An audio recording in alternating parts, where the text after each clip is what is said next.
안녕하세요. 김철 목사입니다. 오늘은 성벽 재건, 느헤미야 이야기를 공부해 보도록 하겠습니다.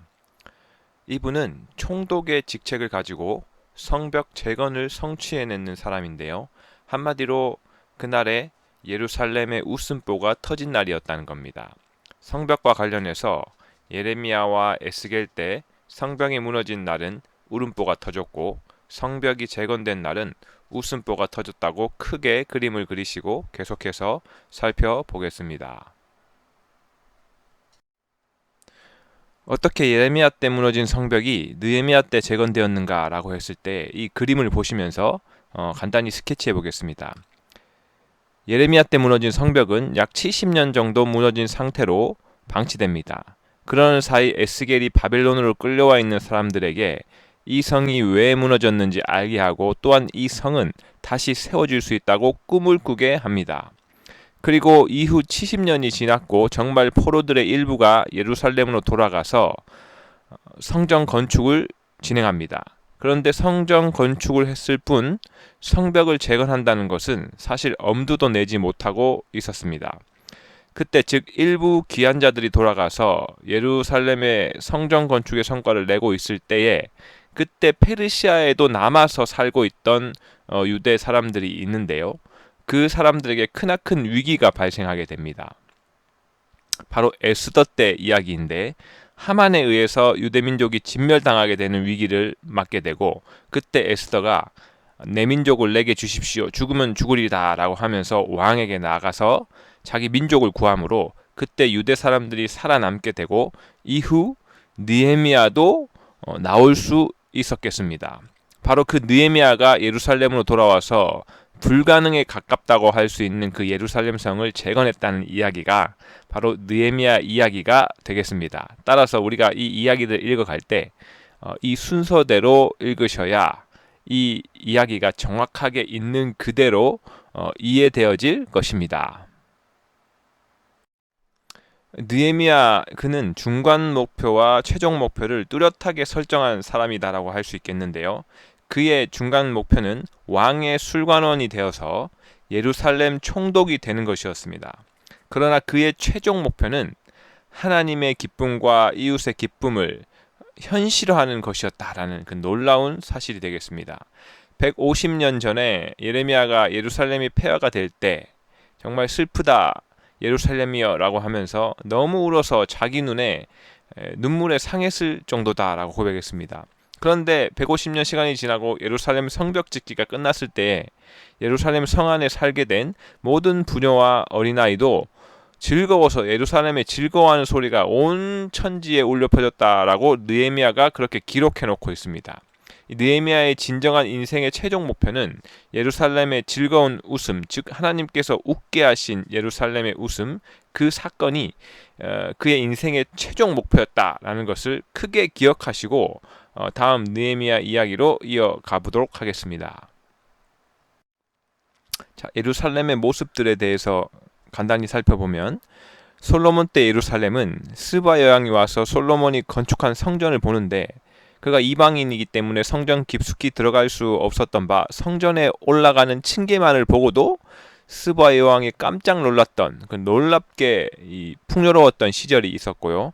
이제 시간이 지나고 스바 여왕이 놀랐던 그 예루살렘은 바벨론의 느부갓네살 왕이 와서 모조리 다 불태움으로 이제 슬픈 성이 되었다라는 사실입니다. 그런데 150년이 지나고 바로 이 느헤미야 때에 예루살렘에는 다시 두로 사람이 예루살렘에 살게 되었다는 놀라운 사실입니다. 이 두로 사람이 물고기와 각양 물건을 가져다가 예루살렘의 상권을 형성했다는 이것은 솔로몬 때의 그 풍요로움과 다르지 않은 표현이다라고 생각하시면 되겠고 느헤미야로 인해서 예루살렘 성이 솔로몬 때만큼 회복되었다라는 놀라운 이야기를 이제 그리시면서 계속 공부하시면 되겠습니다. 또한 이렇게 성벽을 재건한 훌륭한 이 느헤미야는 또한 기도하는 사람이었습니다. 이 느헤미야가 중간 목표를 위해서 기도하는 이야기를 느헤미야 1장에 직접 써놓고 있는데요. 느헤미야 1장의 기도는 약 5, 6문장의 간단한 서술임에도 불구하고 천년의 내용을 담아서 그것을 기도로 잘 표현했다라는 사실입니다. 그의 기도에는 정말 중원부원 횡설수설은 찾아볼 수 없다는 놀라운 사실도 포함되어 있고, 동시에 제사장 나라의 꿈을 가지고 그의 중간 목표를 분명히 했다라는 사실도 들어 있습니다. 그는 예루살렘 성이 허물어지고 성문이 불탔다는 말을 듣고 앉아서 울고 수일 동안 슬퍼하면서 하늘의 하나님 앞에 엎드려 쓰임받기를 기도했다는 기도 이야기인데요. 이 기도 이야기는 이후의 기도 파트에서 다시 자세하게 살펴보도록 하겠습니다. 자, 이제 느헤미야가 술 맡은 관원장에서 총독으로 자리를 바꾸는 아주 중요한 대화의 순간으로 가보겠습니다. 먼저 왕이 느헤미야에게 너 마음에 근심이 있지 않니? 라는 말을 합니다. 그러니까 느헤미야는 크게 두려워했습니다. 술잔을 들었는데 왕이 무언가 미심쩍어하면서 술관원인 느헤미야에게 이런 이야기를 건넨다는 것은 극히 위험한 상황이 의심된다는 것입니다. 즉 술잔에 뭔가 왕을 해롭게 할 만한 것을 넣었지 않았냐라는 것입니다. 그렇게 해서 느헤미야가 대답하기를 왕은 만세수를 하옵소서라고 말하면서 오해하지 마십시오, 의심하지 마십시오. 내가 왕 곁에 있어서 왕을 최대한 건강하게 모시겠습니다라고 말하면서 바로 다음 대화가 이어지는데 그 말은 조금 뜬금없습니다. 바로 내 조상들의 묘실이 있는 성읍이 이제까지 황폐하고 성문이 불탔사오니 내가 어찌 얼굴에 수심이 없사오리까. 이 말은 술관원과 매우 동떨어진 이야기입니다. 술과 관련된 이야기가 아니고 느헤미야는 자신의 민족 유대인의 본거지인 예루살렘, 즉 수천 킬로 떨어져 있는 그곳이 지금 황폐화되어 있어서 그것 때문에 저의 얼굴이 근심이 있습니다라고 이야기하는데, 이것은 그 분위기에 맞지 않고 왕의 질문과 동떨어지는 대답입니다. 그런데 놀랍게도 바로 이어서 왕이 말하기를 야, 그러면 네가 무엇을 원하느냐라고 이제 말합니다. 이것이 무슨 이야기냐면 그 다음 느헤미야가 나를 조상들의 묘실이 있는 곳에 보내어 성을 건축하게 하옵소서라고 이렇게 말하는데, 또 이어서 왕이 좋다 가라 그러면서 언제 돌아올 건데 라고 하면서 그것까지 물어봅니다. 그래서 돌아왔을 때 네 자리까지 약속하고 보내겠다는 이야기인데, 이 이야기는 바로 우리가 앞서 살펴본 대로 페르시아 제국의 선택, 즉 레반트 지역의 지방화 정책의 일환으로 그 정책을 좀 더 성공하기 위해서 왕은 느헤미야를 선택해서 파견한 이야기고, 느헤미야는 왕에게 지금 페르시아가 레반트 지역 전체를 지방화 정책을 계속적으로 진행하고 있는데 아직도 성과가 미진합니다. 그러니 내가 레반트 지역에 가서 페르시아 제국의 지방화 정책의 성공률을 높이는 것이 왕의 수심을 더는 일이며 왕에게 충성하는 내용이 아니겠습니까? 라는 그 내용도 담겨 있다라는 겁니다. 이렇게 해서 페르시아 왕의 이해관계와 또 느헤미야의 꿈, 제사장 나라를 재건하겠다, 성벽을 재건하겠다라는 꿈이 만나서 결국은 술 맡은 관원장에서 그 지역의 최종적인 책임을 진 총독으로서의 자리가 결정되었다라고 보시면 되겠습니다. 자, 그렇게 해서 느헤미야가 페르시아 총독이 되었는데요. 이 말은 페르시아 제국이 느헤미야를 총독으로 선택했고 느헤미야가 또한 자신이 총독으로 자원했다는 말입니다.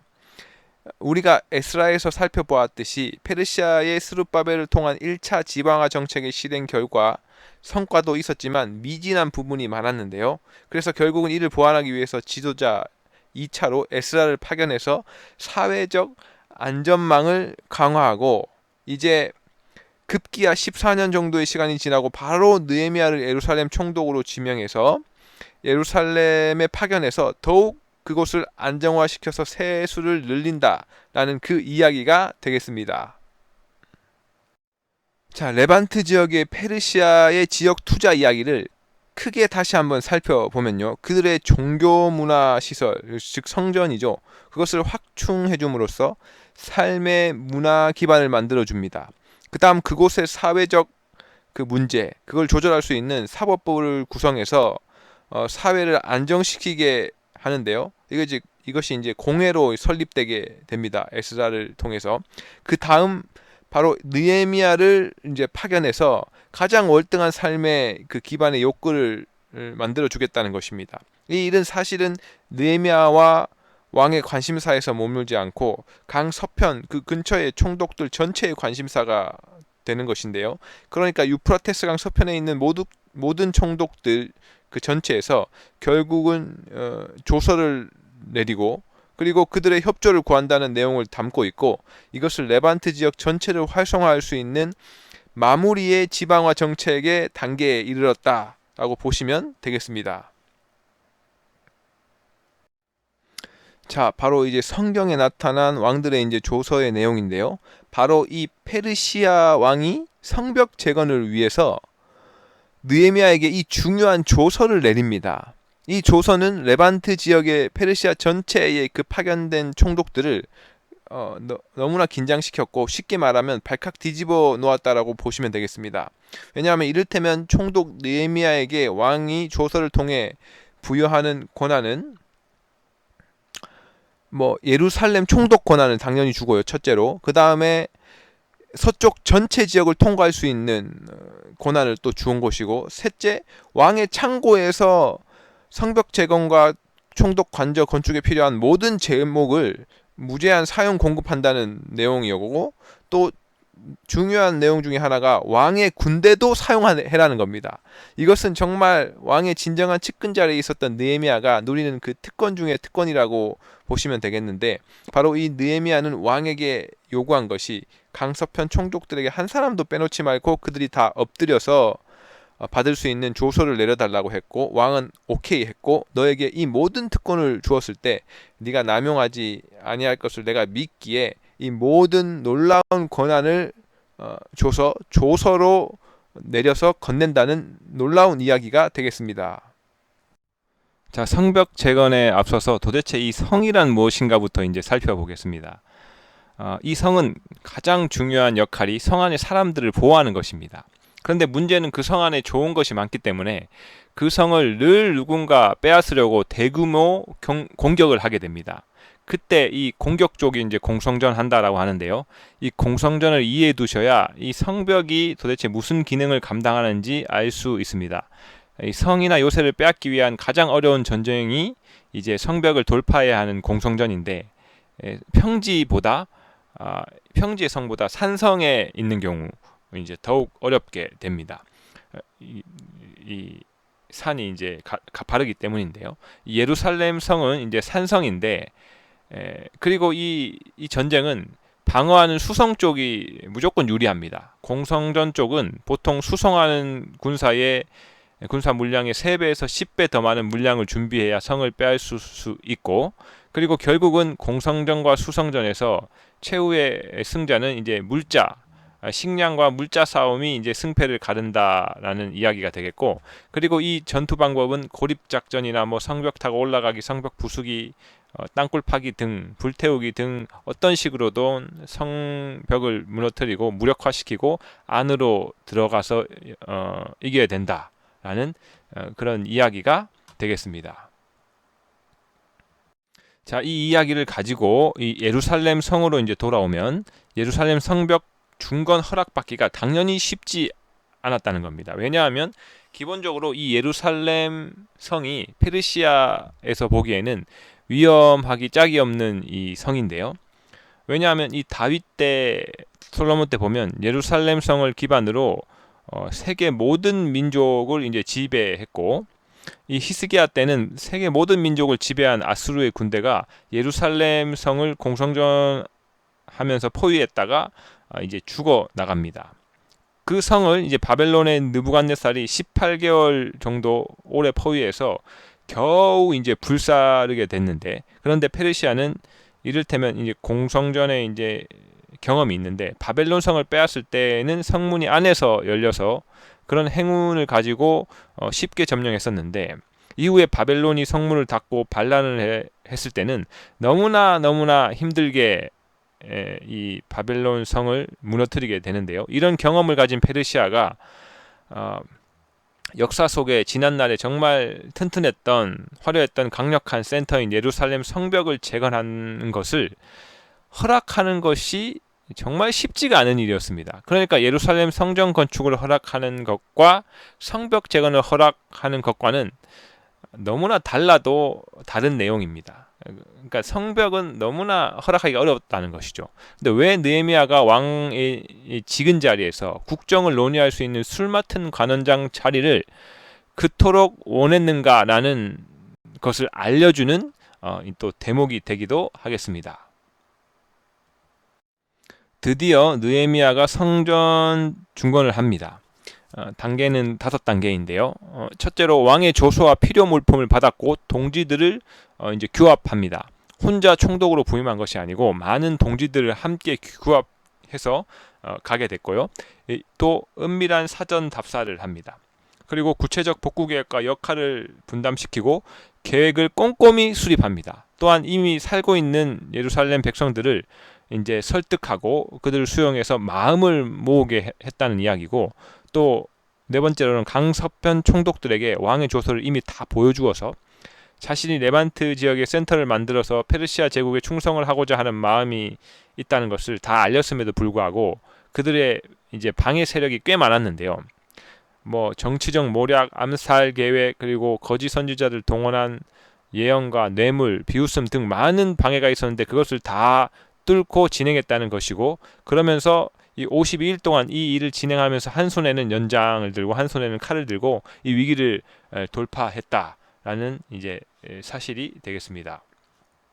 느헤미야가 이 이야기를 직접 써놓고 있는데 절반은 일하고 절반은 갑옷 입고 이 한 손에 칼 잡고 해서 52일 만에 이 일을 해냈다라는 기록을 자신이 적어놓게 됩니다. 그러자 주변에서 너무나 두려워했고 이제 낙담했다라고 이야기하는데, 즉 강서편 총독들, 시기심을 가진 총독들이 크게 낙담하고 두려워했다는 겁니다. 이제 레반트 지역 전체를 운영할 수 있는 센터가 예루살렘이 되는 놀라운 이야기가 되겠습니다. 자, 이제 성벽이 재건되자 드디어 예루살렘 성 안에서 축제가 열립니다. 그 성 안에서의 기쁨은 많은 내용이 있는데 크게 보면 성전에서 모두 함께 제사를 드리고 심히 즐거워했다라는 것이 기록되어 있습니다. 그런데 느헤미야가 바로 이 말을 쓰고 싶었습니다.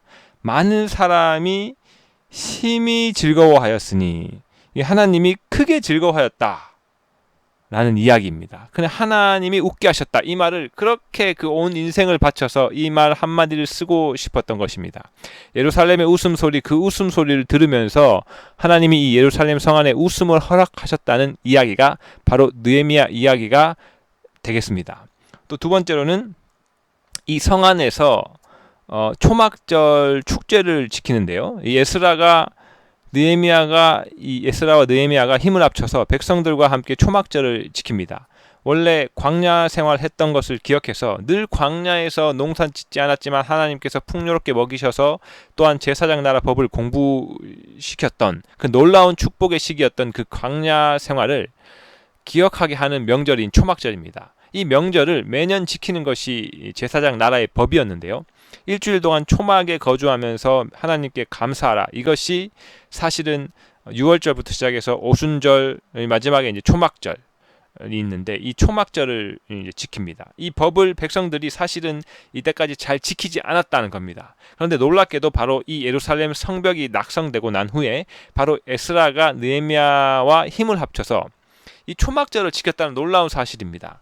그들이 첫날부터 끝날까지 날마다 하나님의 율법책을 낭독하고, 즉 7일 동안 초막절을 지켰다라는 정말 감동의 이야기가 이어지겠습니다. 자, 이 성벽 낙성식 이야기를 크게 보면 바로 그 순간에 느헤미야와 에스라 그리고 아닥사스다 왕이 함께 기뻐했다는 내용을 포함하고 있다고 보시면 되겠습니다. 바로 예루살렘 성벽이 무너지는 그 순간에서는 예레미야와 에스겔과 다니엘이 함께 울었다면, 그 후에 70여 년이 지난 후에는 예루살렘 성전이 낙성되는 그 순간에 학개, 스가랴, 스룹바벨이 함께 기쁨을 나누게 되고, 거기에서부터 약 80년 후에 예루살렘 성벽, 즉 성이 낙성되는 그 순간에는 바로 느헤미야, 에스라, 아닥사스다 왕이 함께 웃었다고 크게 그림을 그려놓으시면 참으로 유익하시겠습니다. 자, 이제 제사장 나라가 리셋되고 페르시아 지방화 정책이 3단계를 통해서 어느 정도 성과를 거두었습니다. 먼저 가볍게 이 제사장 리셋의 완성의 의미부터 살펴보면, 제사장 나라가 리셋되었다는 이야기는 제사와 절기와 명절이 회복됐다는 이야기입니다. 그 말은 제사장과 레위 사람들이 잘 세워졌다는 이야기고, 그리고 이를테면 초막을 짓고 명절을 회복했다는 이야기가 되겠습니다.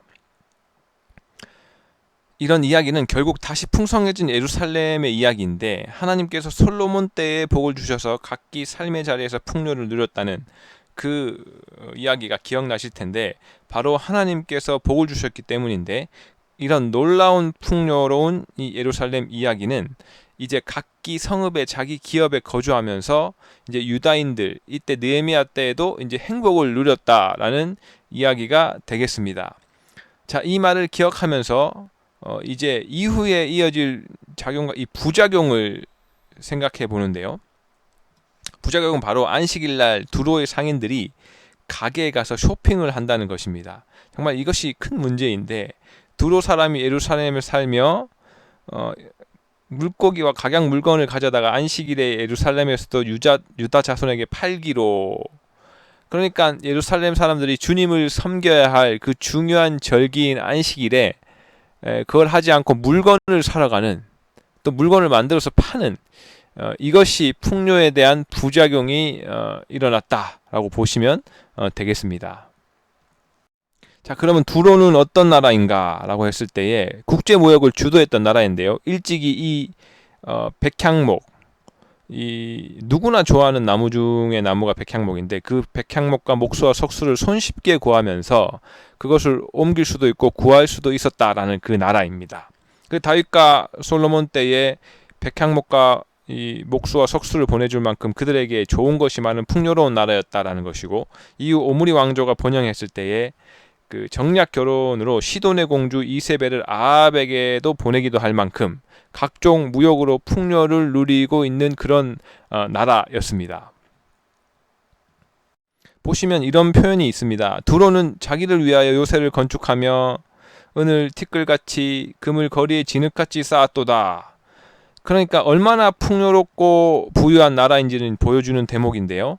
그러면서 바다에 왕래하는 시돈 상인들이라는 이 말이 있습니다. 이 두로의 사람들을 묶어서 시돈 상인이라고 하는데, 그들로 말미암아 이 해변 주변에 있는 모든 주민들은 이 사실을 이익을 얻게 됩니다. 그래서 부유한 나라들이 되었다는 건데, 이런 두로의 번영과 관련해서 예언자들은 그들이 끊임없이 무역을 진행하면서 발생시켰던 이 잘못된 방식들, 이를테면 노예 무역들을 서슴없이 저질렀는데, 그러면서 결국은 에스겔을 통해서 두로의 모든 티끌들, 은이나 금이나 이런 것들을 다 쓸어버리겠다라고 이제 예언하게 되고, 이후 헬라 제국 시대에 알렉산더에 의해서 이 예언의 성취가 이루어졌다라는 그 내용을 기억하시면 되겠습니다. 자, 이제 느헤미야 이야기의 끝 무렵인데요. 이 안식일 문제에 대해서 좀 더 살펴보면, 일찍이 150년 전에 예레미야가 이 부분에 대해서 그렇게 질타했었습니다.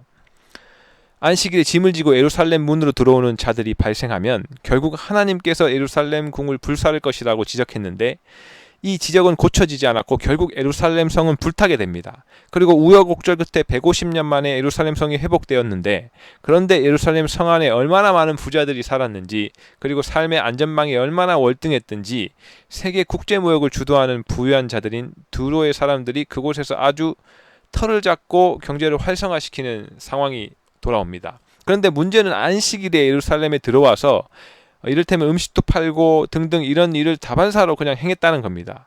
이 상황을 보고 느헤미야가 말하기를, 그날에 내가 경계하였고 내가 유다의 모든 귀인들을 꾸짖어 그들에게 이르기를, 너희가 어찌 이 악을 행하여 안식일을 범하느냐, 내가 너희의 조상들이 이같이 행하지 아니하였느냐라고, 즉 예레미야 이야기를 하면서 너희 조상들이 바로 이렇게 안식일에 짐을 지고 예루살렘에서 장사했기 때문에 우리가 벌을 받았는데 그것을 아직도 깨닫지 못하고 그러고 있느냐라는 질타는 이야기가 이 느헤미야 구약 성경 후반부에, 느헤미야 후반부에 느헤미야의 성과와 함께 이 부작용을 질타하는 그 내용이 기록되어 있다라고 크게 기억하시면 되겠습니다.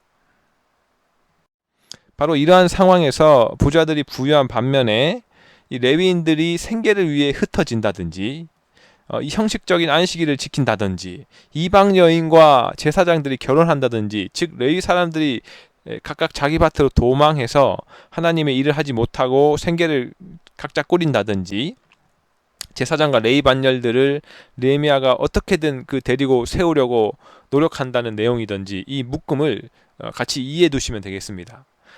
자, 오늘 우리는 느헤미야의 성전 재건과 관련해서 다시 한번 하나님의 웃음이 사람들의 웃음을 통해서 터져나오게 했는가, 그 이야기를 살펴보았습니다.